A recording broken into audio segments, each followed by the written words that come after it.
Pour ou contre les cours d'empathie? Salut à tous et bienvenue dans C'est quoi l'info? Ce numéro de C'est quoi l'info est en partenariat avec Mon Quotidien, ici qu'on aime beaucoup dans l'équipe. Lucie et Danae étaient au collège François Rabelais à Cloix-sur-le-Loir, en Eure-et-Loir, pour en parler avec les 5e B. Déjà pour commencer, c'est quoi l'empathie? C'est la question posée aux élèves. L'empathie, c'est savoir se mettre à la place de l'autre quand il souffre ou quand il ressent quelque chose. Et bravo Alice, c'est la bonne définition. Alors pour commencer, il faut savoir que ces cours d'empathie sont testés dans les maternelles et primaires en France. Quand on parle de cours d'empathie, on parle de quoi? C'est des classes dans lesquelles les valeurs de courage, de bienveillance sont mises en avant. On parle aussi de cours du respect de soi et des autres. Plus de 1000 écoles expérimentent ça, mais ça ne concerne pas les collèges et lycées chez nous. C'est que pour les maternelles et les primaires. Mais au moment où on parle beaucoup de harcèlement scolaire au collège et au lycée, est-ce qu'on ne devrait pas tester ces cours d'empathie au collège et au lycée justement? Moi, je pense qu'il faudrait faire des petites mises en scène pour nous aider à savoir comment réagir et pouvoir nous mettre dans une situation réelle. Ça pourrait apprendre à connaître un peu plus les autres, à savoir quand ils sont tristes ou quand ils sont joyeux. Il faudrait quelqu'un qui soit vraiment à l'écoute, qui pourrait prendre les élèves un par un pour en parler. Un par un, ça permet de mieux avoir de meilleures discussions. Ces cours d'empathie viennent du Danemark. Ils existent depuis 1993, depuis plus de 30 ans.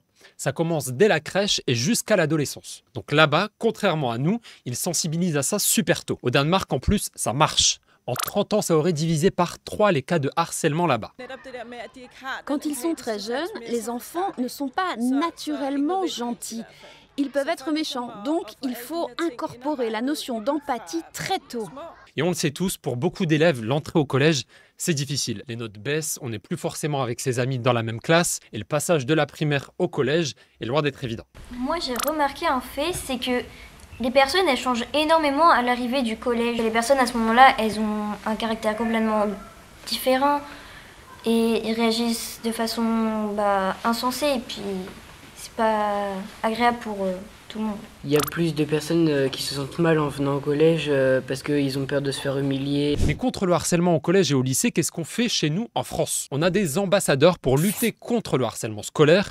Ils sont plus de 37 000 à avoir été formés dans les collèges et les lycées. C'est notamment le cas de Maïwen. Quand j'étais petit, j'ai défendu mon groupe d'amis contre quelqu'un qui les harcelait et du coup j'ai voulu continuer parce que ça faisait du bien à tout le monde. Elle nous explique en quoi consiste ce rôle d'ambassadeur. On aide les personnes qui sont harcelées ou discriminées et dès qu'on voit des gens qui s'isolent tout seuls et tout, on essaie de les aider. Pas de cours d'empathie au collège et lycée en France, mais est-ce qu'on n'aurait pas des cours de théâtre? Emmanuel Macron avait annoncé des cours de théâtre à la rentrée prochaine pour les collégiens et lycéens. Parce que cela donne confiance, cela apprend l'oralité, le contact au grand texte. Mais est-ce que ça pourrait être une solution contre le harcèlement?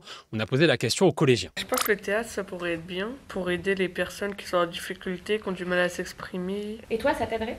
Non.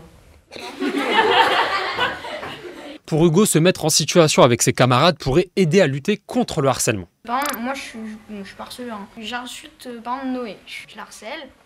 Et Noé se met à ma place. Moi, je vais me faire harceler, en fait. Ça nous fait voir qu'en fait, la personne qui se fait harceler, vraiment, reçoit des grosses conséquences. Et toi, qu'est-ce que t'en penses? Est-ce que pour toi, les cours d'empathie pourraient aider à freiner le harcèlement scolaire en France? N'hésite pas à nous donner ton avis en commentaire. On se retrouve lundi pour un nouveau C'est quoi l'info. On est sur les réseaux d'ici là. Salut, salut!